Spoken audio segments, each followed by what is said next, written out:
What's going on, guys? Today we're going to be replacing the CCRM on my 2003 Ford Mustang GT, which you guys have not seen yet. But yeah, I got rid of the Subaru, so this is the new car. The AC is not working, so I'm hoping this fixes it because there is an AC relay in there. But first thing you're going to want to do is go ahead and pop the hood, and then I'll set the phone up in the engine bay and show you how we're going to take the fender off, because the CCRM is located right under the passenger side fender. So let's get into it. So the first thing you're going to want to do, prop your hood up, come over here to the headlight. If you know how to take these headlights out, then go ahead and do it. But if you don't, it's these two clips right here. You just pull straight up on them. They come out just like that. And then the headlight will slide out, and you can get to the plugs here and here. Go ahead and unplug those and set the headlight off to the side. When you're taking the headlight out, be careful with this clip. This clip too, obviously. I mean, clips just like to break on cars, but this one specifically, you have to pull up on both sides of this, and it's kind of hard to get to with the light still in there. So just pull up on both those sides and gently pull it out. Then you're gonna want to get your 8mm ratchet ready and take off this bolt, this bolt, this bolt, this bolt, this bolt, and then there's two more inside the door that we'll get to later.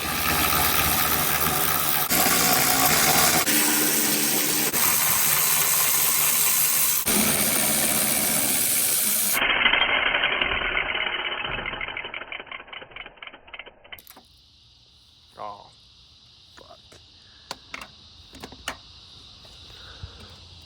Don't drop your bolts down in the engine bay, especially not after you've driven the car back from the junkyard about 20 minutes ago, because it is extremely hot down there. And I just burnt the crap out of my hand. Anyways, great little spot to hold your bolts right there. Now we're going to open the door and get to the bolts inside. So when you open the door, they're going to be right in this door jamb, but the door can't be fully open. So if you see if I zoom in, it's hard to see. Let me try to get a better angle. That bolt right there and that bolt right there, both are still 8mm. Okay, so now that you've done that, this will most likely start to separate, and it'll seem like you can just pull it off, but you can't. Don't try to do that. You will damage your fender. So there's gonna be a couple tabs under here that you can pull off, and then you'll have to get this out. It slides forwards. Also, you'll have to take that screw out before you do that. You might have to take that screw out. I'll let you know after I do this, but I think I can get away without taking that off. Then there's gonna be two more bolts, I believe, on the underside of this once you take this little trim piece off. And then you'll also want to pop this cover off, and there's going to be two Phillips heads right here. And then this will come out and you can disconnect it, and then we should be able to slide the fender off this way. So once you take those three screws out, thought it was two, I think I said two before, but it's three. You slide this little boot back, and you should be able to just slide this off. You might need two hands to do it, so I'm gonna set the phone down. Okay. You might have to use some force, but it does just pop right off. Set that to the side. Just put that down there.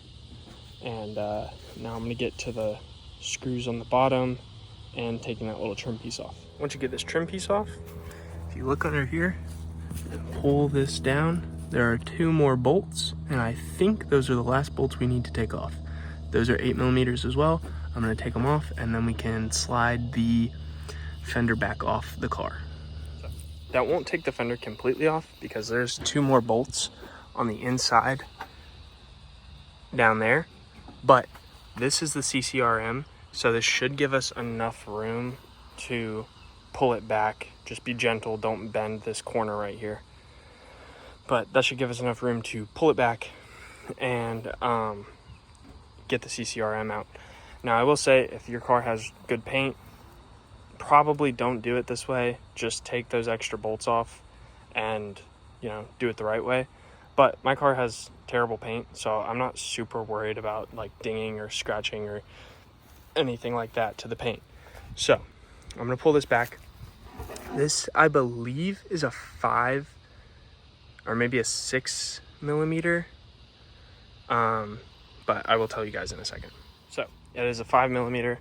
This is the new one. I just put it on there out of the car so that I can test to see if this fixed my problem, and I suggest you do the same because you don't want to go through all of this over again if this doesn't fix whatever your issue is, because I know this has fuel pump relay, AC relay, fan stuff, like it has a couple different things. So also probably disconnect your battery before you plug the new one in. I didn't, but don't, you know, do as I say, not as I do, or whatever. Anyways, I'm gonna go see if this fixes the issue. So that did in fact fix the issue. I'm fucking hyped. You can hear the pressure's equalizing right now. Hear that hissing? So I'm gonna put everything back together. I will say, if you're taking this out, it is I think it ended up being a 7/32 bolts that hold this in here and on the underside. So I'm going to do that and put everything back together and have working AC in my car. Also, another word of advice from my immense wisdom. This is a very simple way, like getting a new one or going to the junkyard and getting one that works is a very simple way to test if that's going to fix your issue. And it's also a lot easier than digging into this. So this is going to go in for now. But on the off chance that another relay in here goes bad, I will be keeping this one so that I can open it up and solder in a new relay. Because then I will know, like, I'm going to solder in a AC relay in this one so that I know this one has a good working AC relay and everything else was working when I had this one in the car. So this one will be good once I solder a new AC relay in. And then if the AC goes out again, or if the fuel pump goes out, I can put this one in and then solder in a fuel pump relay in this one. Don't go and buy a $200 relay box when you could just fix the one you have. And that is all. Once you have it back together, you don't need to like reset anything. Probably gonna have some trouble. If you did it like me, you probably bent the fender a little bit.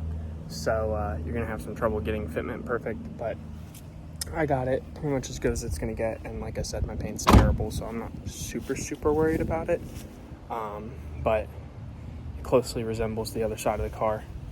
So yeah, I have 2 screws left over. I don't know where they came from.